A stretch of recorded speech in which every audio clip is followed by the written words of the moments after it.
Cricket की तो नहीं, लेकिन हमारे एथलीट्स की आज भी, हमारे जो खिलाड़ी हैं आज भी उनकी यही हालत है कि वह जनरल बक्सों में जब डिब्बों में जाते हैं। जब से टेलीविजन पे ये खेल आना शुरू हुआ है और 30 कैमरों से क्रिकेट को अलग अलग एंगल से दिखाया जाता है, लोग मुझे सिखाने लग गए हैं क्रिकेट कैसे खेला जाता है। आप यहाँ क्या खाक मारने के लिए बैठे हैं? स्पोर्ट्स मिनिस्ट्री किस लिए बैठी हुई है कि यदि आप उन लड़ाइयों को सुधार करके उन जो प्रतिभावान लोग हैं उनको आगे नहीं भेज सकते? मैं अपने मुख्यमंत्री का सहृदय धन्यवाद करना चाहूँगा, हमारे पश्चिम बंगाल के मुख्यमंत्री का, कि हर क्षेत्र से, कला, खेल, संगीत, सब क्षेत्र से आपको लोग व्यक्ति मिलेंगे इस संसद के अंदर जो अपने क्षेत्र की आवाज़ को उठा सकते होंगे।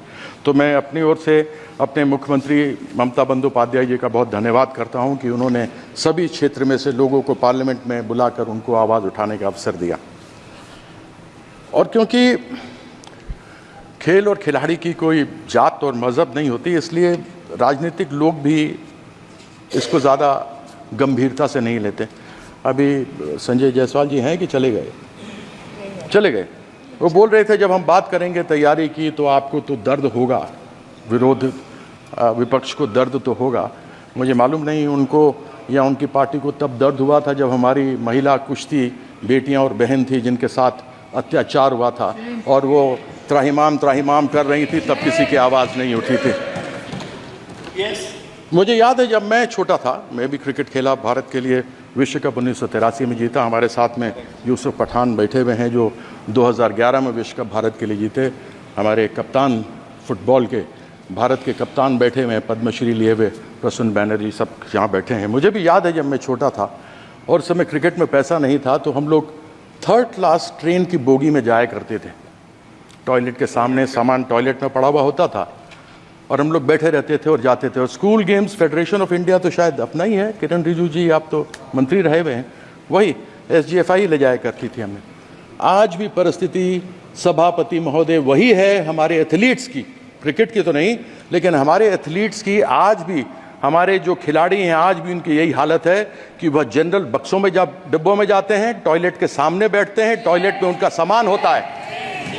जब वो जाते हैं खेलने तो ऊबड़ खाबड़ मैदानों पर खेलते हैं, खाने के लिए ढंग से मिलता नहीं, डॉर्मेट्री में रहते हैं, टॉयलेट के सामने खाना बनता है। और यह मैं नहीं कहता हूं, यह टेलीविजन पे एक बार नहीं अनेकों बार देखा गया है।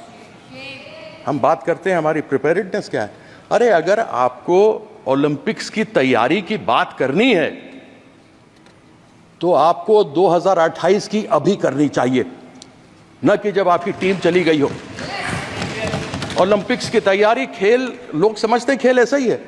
जब से टेलीविजन पे ये खेल आना शुरू हुआ है और 30 कैमरों से क्रिकेट को अलग अलग एंगल से दिखाया जाता है, लोग मुझे सिखाने लग गए हैं क्रिकेट कैसे खेला जाता है।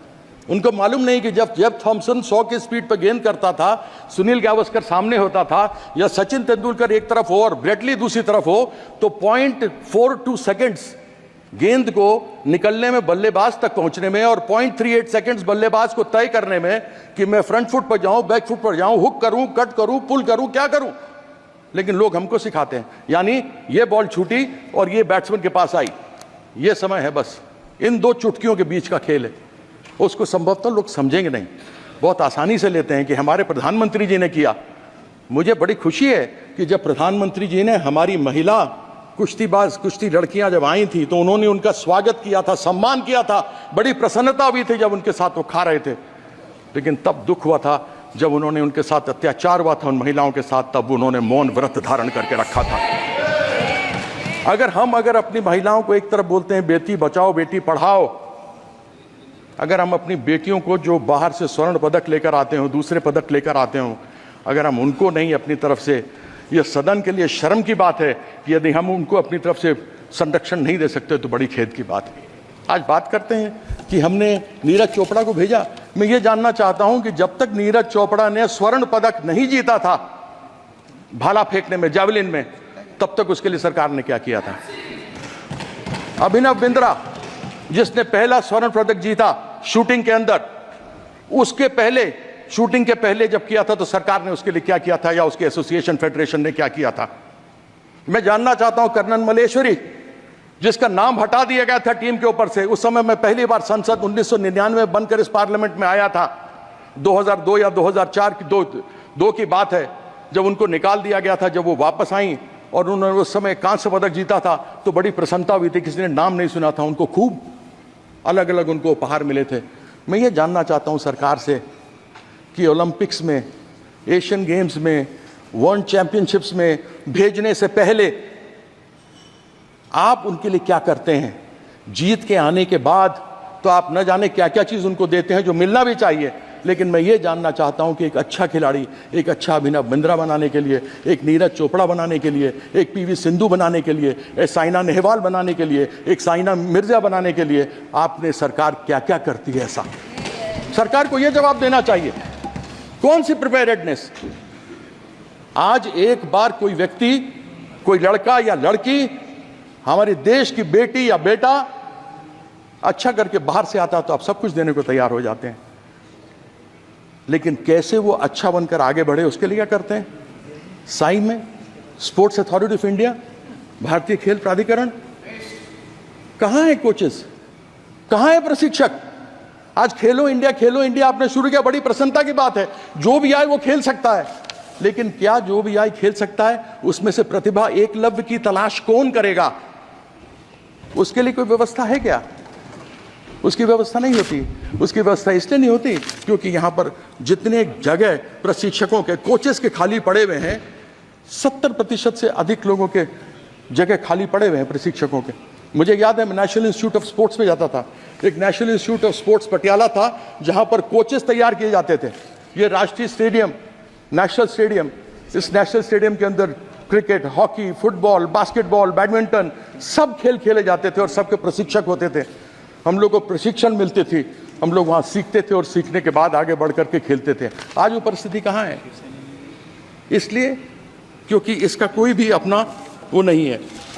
मैं अधिक बातों को न रखते हुए अपनी बात को यहाँ पर समाप्त करता हूँ।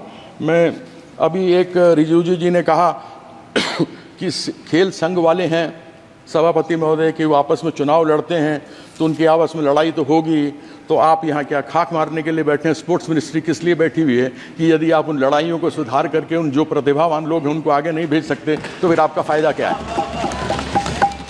तो ऐसी बातें कहते हुए जरा आदमी को सोच लेना चाहिए। ये खेल, याद रखिएगा, हर एक व्यक्ति में एक खिलाड़ी रहा है। बचपन से जब बड़े हुए हैं ना तो कोई ना कोई हमने खेल खेला है, चाहे गुल्ली डंडा खेला है, चाहे खो खो खेला है, चाहे हॉकी खेला है, हमने कोई ना कोई खेल खेला है। हम सबों के अंदर एक खिलाड़ी का दिल होता है और एक खिलाड़ी के दिल में ये बात होती है कि वो खिलाड़ी खेल और खेल की भावना को साथ में रखता है, जात और मजहब की बात नहीं करता। और ये लोग बेटी बचाने वाली बात करेंगे, जिन्होंने सीता माँ का आज तक कोई भी सम्मान नहीं किया, जो कभी सीताराम नहीं बोलते, वो बेटी का सम्मान करेंगे, ऐसी अपेक्षा तो मैं इनसे रखता नहीं। तो मैं आशा करता हूं कि इसी अगले सत्र में 2028 में ओलंपिक में क्या करेंगे उसकी तैयारी के बारे में यहाँ करके बताएंगे, तब मैं समझूंगा। हालांकि तब तक ये रहेंगे नहीं रहेंगे, दुनिया जानती है कि इनका हालत तो अभी साथ में देखें, लल्लन जी बैठे हुए साथ में, डिमांड कर दिया इन्होंने, वो जो नाम सब आ रहे हैं ना दुकान के बाहर लिखने का, डिमांड चालू कर दिया कि हटा उसको।